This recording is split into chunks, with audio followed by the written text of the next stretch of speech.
Nagaan isiniif haa ta'u hordoftoota Maltii Skiil Miidiyaa. Akkam jirtu nagaa keessanii bakka jirtanitti biyyoota alaa, biyyoota keessaa kan jirtan Yuunaayitid Isteet Ameerikaa, akkasuma Arab Imiraatesii fi Singaappoor, akkasuma Faransaay, Jarman kan jirtan, Itoophiyaa keessa kan jirtan, Adaamaa, Jimmaa fi Addis Ababaa keessa kanneen jirtan, akkasuma bakkeen garaagaraa teessanii viidiyoo kana hordofaa kan jirtan, nagaan koo bakka jirtanitti isin haa qaqqabu jechaa. Har'a ergaan yookiin barnoonni ani isiniif qabadhee dhiyaadhee waa'ee gommaa konkolaataati. Gommaan yookiin istaayir kan jennu qaama konkolaataa keessaa isa baay'ee murteessaa fi kanneen konkolaataa keenya akka deemu taasisanidha jechuudha. Gommaan konkolaataa fi lafa wal quunnamsiisa. Akkuma beekamu gommaan keenya lafaa fi konkolaataa keenya gidduu galuudhaan gommaan keenya akka lafarra konkolaatu yookiin immoo socho'u taasisaa jechuudha. Qaamoleen konkolaataan egaa qaama konkolaataa irratti argaman ba'aa ta'uu danda'a, nama ta'uu danda'a, akkasuma immoo kutaa konkolaataa hundumaa kanneen akka motoraa fi qaamolee humna dabarsan hundumayyuu maal godhachuudha?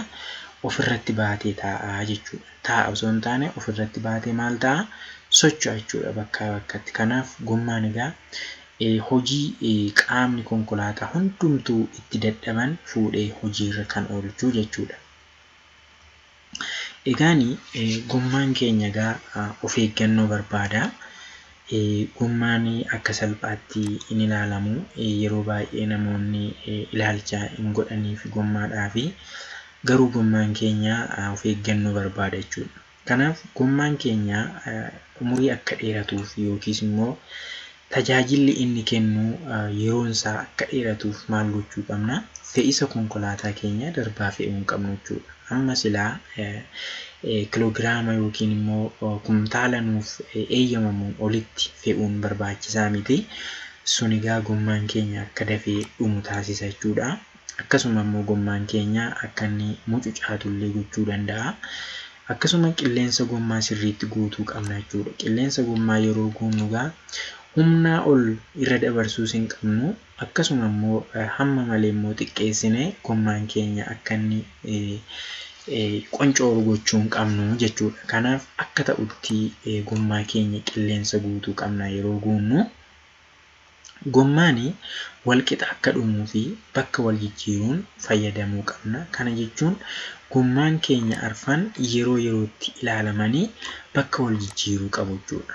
Kanaaf konkolaataan hin beektu jedhee yaada. Gommaan keenya arfan kallattii hundumaan wal jijjiiruu qabu jechuudha. Gommaan gara harka mirgaa duubaa fuuldura jiran wal jijjiiruun ni danda'ama.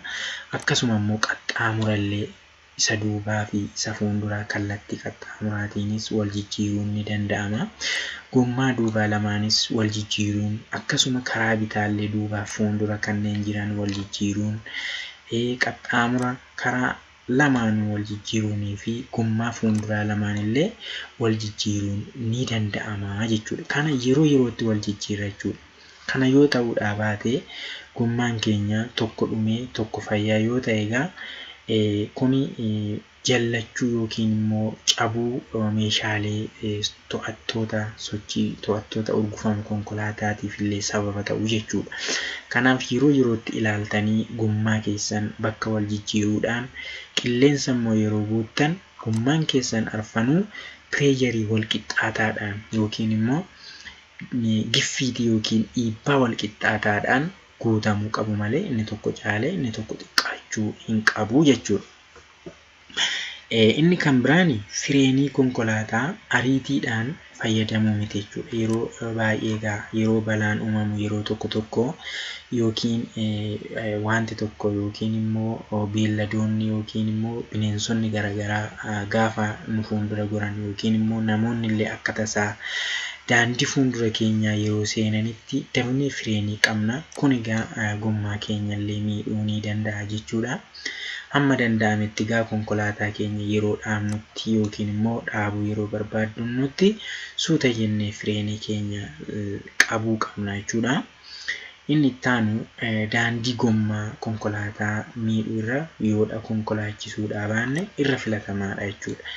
Kanneen egaa bu'aa bahii qaban kanneen dhagaa akkasuma walii hin qixxaanne kanneen qabanii fi kobilistoonii garaagaraarra yeroo oonu konkolaataan keenya egaa gommaansaa nyaatamee dhumuu waan danda'uuf kanneen kanarraa hamma dandeenyetti of qusachuun barbaachisaadha jechuudha. Ilkaan gommaa walqixa dhumaa akka jirullee yeroo yerootti ilaaluun barbaachisaadha jechuudha. Kana jechuun gommaan gar tokko dhumaa jira yoo ta'e bakka wal jijjiiruudhaan gommaan keenya haala wal faanaan yookiin immoo haala wal fakkaataa ta'een akka dhumaa deemu gochuun egaa nurraa eegama jechuudha. Inni kan biraanii nageenya qaamolee to'annoo hordofama hordofuu qabna jechuudha. Yeroo yerootti qaamoleen hordofamaa kanneen jedhaman egaa kanneen akka baalastiraa, kanneen koolispiriingii fi kanneen akka shock absorberii isaan sun egaa sirriitti yeroo yerootti ilaaluu qabna. Yoo isaan cabaniiru ta'e egaa konkolaataan keenya gar tokkotti ciisuudhaan yookiin immoo gar tokkotti duufuudhaan gommaan keenya akka dhumu godhaa jechuudha.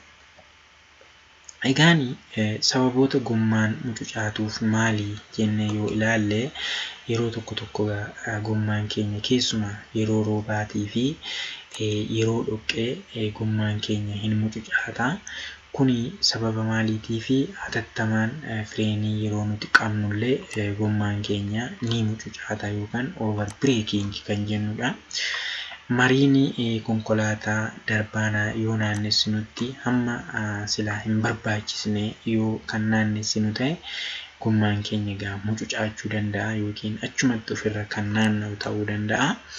Akkasuma egaa osoo hin yaadamiin boba'aa darbaa yoo laannellee ariitiidhaan gommaan keenya ofirra naanna'u yookiin mucucaachuu danda'a jechuudha.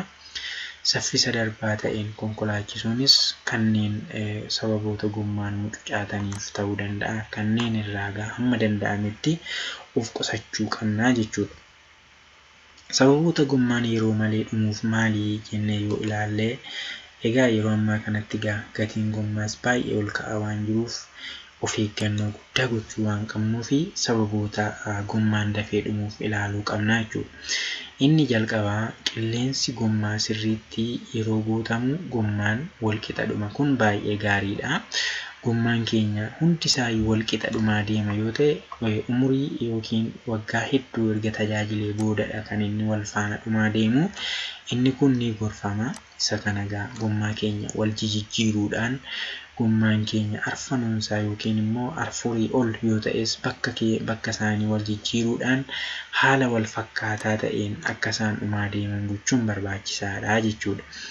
Inni itti aanu qilleensi gommaa humnaa ol yeroo guutamu gommaan gidduudhaan ni nyaatama jechuudha.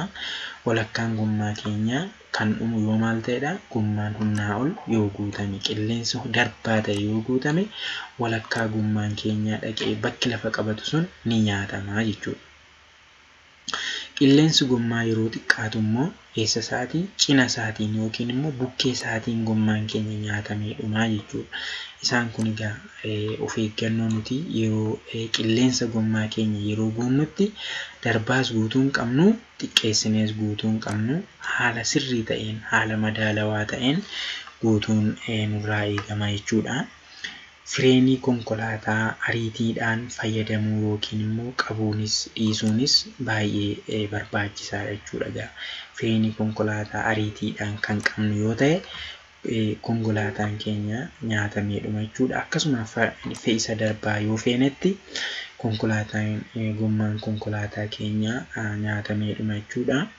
Gommaa jijjiiranii fayyadamuu dhiisuunis akkasuma egaa gommaan keenya dafee akka dhumu godha jechuudha. Kanaaf yeroo yerootti gommaa keenya wal jijjiiruudhaan bakka isaanii qaxxaamuras ta'ee gara hundumaan wal jijjiirree yeroo yerootti wal fakkeessuu qabna jechuudha.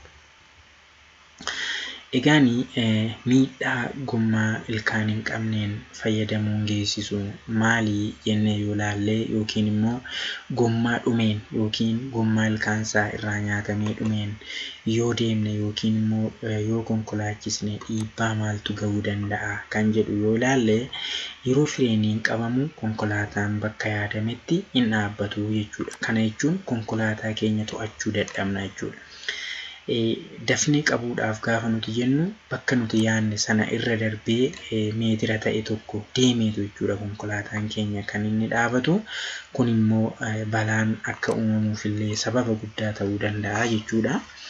Inni kan biraan sababa ho'aa motoraa ta'uu ni danda'a. Akkasuma gommaan keenya nyaatamee dhumeera taanaan motorri baay'ee ho'uu ni danda'a jechuudha. Akkasuma mariin salphaatti akka hin ajajamne illee ni taasisa jechuudha. Mariin keenya gara nuti barbaannetti yookiin immoo hamma nuti barbaanne sanaan nuuf ajajamuu yookiin naanna'uu dhiisuu danda'a jechuudha. Sababa qisaasa'ina boba'aatiif illee akkasuma gommaan dhumuun sababa ta'a jechuudha. Gommaan keenya yoo dhume lafa hin qabatu waan ta'eef boba'aan keenya yerootti qisaasa'a jechuudha. Kan biraan lafa dhoqqee fi yeroo roobaa gommaan salphaatti ni mucucaata ofirra naanna'a waan ta'eef konkolaataan keenya achuma dhaabateetu ofirra naanna'a malee fuulduratti deemuudhaaf nu rakkisa jechuudha. Kanaaf faayidaan gommaa ilkaan qabu immoo maali? Gommaan keenya ilkaan qaba yoo ta'e yookiin immoo gommaan keenya fayyaadha taanaan yeroo fireeniin qabamu konkolaataan bakka yaadametti nuuf dhaabachuu ni danda'a jechuudha. Kuni nuuf ni ajajama jechuudha. Akka ta'utti nuuf ajajama jechuudha.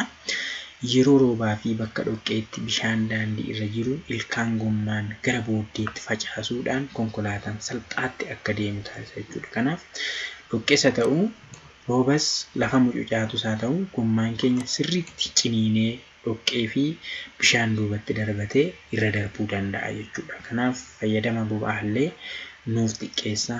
Kun egaa faayidaawwan gommaa sirrii yookiin immoo gommaa ilkaan qabuuti jechuudha. Egaan firoota ko barumsi kun ergaa guddaa isiniif dabarsa jedhee yaada.